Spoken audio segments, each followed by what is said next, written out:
Hey, jamani hamjambo, natumai nyote mko salama, mko wazima. Nimekuja mbele yenu kuja kuzungumza neno la Mungu kwa dakika 2-3 tupate kutafakari neno la leo ambalo litazungumza na mimi mwenyewe. Ndugu jamaa na marafiki, nitegee sikio kwa kuweza kuongea haya na sote tuweze kubarikiwa na hiki ambacho tutakwenda kukizungumza kwa siku ya leo. Pale ambapo kutakuwa na mkanganyiko, tutaweza kusaidiana, naweza kunisaisha nami pia naweza kuwasaisha. Ninakuja kuzungumzia habari za muda. Ni Mkristo muumini wa kanisa, hasa Mwadventista Msabato. Ni muda gani ambao tunaweza kutumia ili kwa kuokoa wakati? Kwa sababu tunatambua ya kuwa tupo kwenye wakati usio sahihi. Tunatambua ya kuwa tupo kwenye wakati ambao usiopendeza, kwa sababu watu wanaendelea kujiinua kila siku na wanaendelea kuyaasi mapenzi ya Mungu. So kichwa kinasema muda. Ni muda gani wapaswa kutumia kwenye masuala ya Mungu, na ni wakati gani unapoteza muda kwa kutumia vitu visivyopendeza machoni pa Mungu? So ninaweza kuanza na kusema, nikaanza na kisa ambacho kinaashiria maisha halisia ya maisha huku tunakoishi. Palikuwepo na mchungaji. Ilikuwa ni Faith Sabat, mara yake ya kwanza kwenda kuhubiri kwenye sabato yake aliyopangiliwa kuwa yeye atakwenda kuhubiri. Alipotoka nyumbani kwake akielekea kanisani, alikuwa tayari too late, amechelewa tayari. Alipokuwa akikimbiza gari kwa uharaka, ikafika mahali akapotea, kwa sababu ilikuwa ni mbali kidogo na kanisani. Alipopotea, alikuwa anatumikisha GPS kwa simu.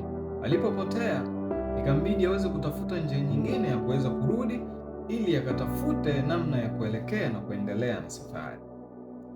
So alipofika kwenye light za barabarani, tunajua zinakuwa ni aina 3. So ilipofika kwenye njano, akawa na mafikirio mawili: niendelee au nisimame? Kwenye mafikirio yake akasema kuwa tayari nimeshakuwa late, nimeshachelewa kanisani na ni mara yangu ya kwanza kwenda kuhubiri siku ya Sabato.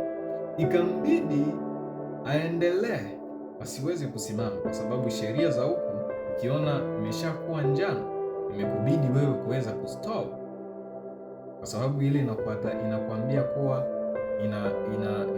inatakiwa sasa wewe uweze kustop, yani kusimama, yani uandae preparation ya stop, yani usimame kabisa. Sasa yeye akaendelea. So alipoendelea, kumbe mwanalumana alikuwa yuko pembeni, lights blue alikuwa yuko pembeni, akamuona mshikaji, akamuona mchungaji tayari akawasha. Alipokwenda kumfuata, akakwenda kumuuliza, hey, what's going on? Shida nini kimesababisha wewe ufanye vile? Unajua kwa nini nimekustop hapo? Kitu cha kwanza yeye alizungumza, ninaelewa, ninajua, lakini nimechelewa kanisani. Alivyozungumza vile na yule na yule polisi alivyomwelekeza na kumwambia kuwa nimechelewa ibadani na mimi ndio ninakwenda kufanya nini? Kuhubiri. I'm sorry.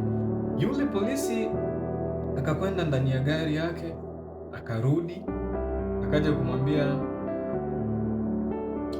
hakuweza kumwambia chochote, bali alitabasamu tu, akampea kitambulisho chake, alafu akaondoka. Hakuweza kumwambia chochote. Yule mchungaji akabaki anashangaa, nimefanya nini kitu ambacho kimesababisha mpaka ameniacha? So hivyo akawa amewahi, akakwenda kanisani na kwenda kuhutubu. So kuna mambo matatu ambayo nitahitaji tuweze kuelewa. Kuna kusimama. Jambo la kwanza ni kusimama. Jambo la pili ni angalia.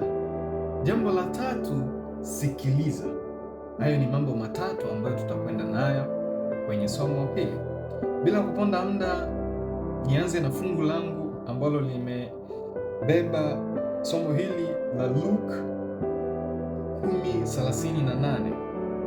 Anasema, ndasoma kwenye gombo la Isaya. Anasema, nitaanza sura ya 38 mpaka aya ya 42. Anasema, ikawa katika kuenenda kwao, aliingia katika kijiji kimoja mwanamke mmoja jina lake Martha, akamkaribisha nyumbani kwake Yesu. Naye alikuwa na umbu lake aitwaye Mariamu. Aliketi miguuni pake Yesu, akasikiliza maneno yake. 40. Lakini Martha alikuwa akihangaika kwa utumishi mwingi. Akamwendea akasema, Bwana, huoni vibaya hivyo ndugu yangu alivyoniacha nitumike peke yangu? Nielewe hapa. Basi mwambie anisaidie. Bwana akajibu akamwambia Martha, Martha, alimuita mara tatu. Martha, Martha, unasumbuka na kufadhaika kwa ajili ya vitu vingi, lakini kinatakiwa kitu kimoja tu, na Mariamu amelichagua fungu lililo jema ambalo hataondolewa. Kinahitajika kitu kimoja tu, ni kuweka muda kwa kuweza kumsikiliza Mungu, kwa kuweza kumsikiliza yeye. Martha kazi yake alikuwa anashughulika na vitu ambavyo watu watafanya nini? Wataweza kutumia. Obviously watu lazima wale wanapokuwa wakikutana. Lakini Yesu akamjibu kuwa Mariamu ameweza kuchagua fungu lililo jema. Kwa hiyo imekubidi na wewe pia uache kushughulika na mambo mengi, uje usikilize neno la Mungu. Na sisi kwetu pia inaturudia na kusema kuwa tuache kushughulikia vitu vitakavyo kutupotezea muda, na ingawa neno la Mungu bado tunalihitaji kulisikiliza na kuyafuata, kwa sababu Martha angeacha kushughulika, angeweza kupata fungu lililo jema kwenda kulisikiliza neno la Mungu. Hivyo ilimpasa Mariamu kukaa miguuni pa Yesu na kusikiliza maneno ambayo anayoyaongea. Na hivyo kwetu sisi imetubidi tuweze kuachana na mambo yanayotupotezea muda, kwa sababu tunakuwa tunashughulikia vitu vingi. Kwa hiyo inafika wakati mpaka tunakuwa tunasahau kuabudu. Tunasahau kuabudu. Kwa hiyo imetubidi tuweze kusimama na kuweza kulisikiliza neno la Mungu na kuenenda kusikiliza ambavyo Mungu anavyotushauri katika maneno yake. Huwezi ukasimama bila kuomba. Huwezi kuangalia bila kuwa na muonekano wa Yesu Kristo. Na huwezi kusikiliza kama una uhitaji wa kuwa na kipawa cha Mungu ndani yako, kuisikiliza sauti. Nitakwenda kunukuu kwenye hichi kitabu maneno yake ambayo anasema, wengi huhudhuria ibada za kidini na kuburudishwa na kufarijiwa na neno la Mungu, lakini kwa kupuuza kutafakari, kukesha na sala wanapoteza baraka na kujikuta wakiwa maskini zaidi kuliko kabla ya kuzipokea. Mara nyingi tunakuwa tunaishi hivyo. Nilitamani kushare neno hili japokuwa inachukua muda, lakini nilitamani kushare neno hili nanyi kwa pamoja tuweze kubarikiwa na Mungu aweze kutubariki kwa machache haya. Inatakiwa tuweze kutenga muda na kuachana na mambo mengi kwa kusumbukia, kwa sababu Mungu anatujua tokea tumboni, anatujua tokea tungali utotoni, anatujua.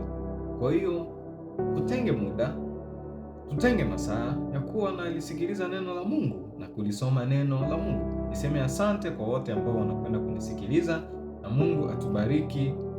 Amen.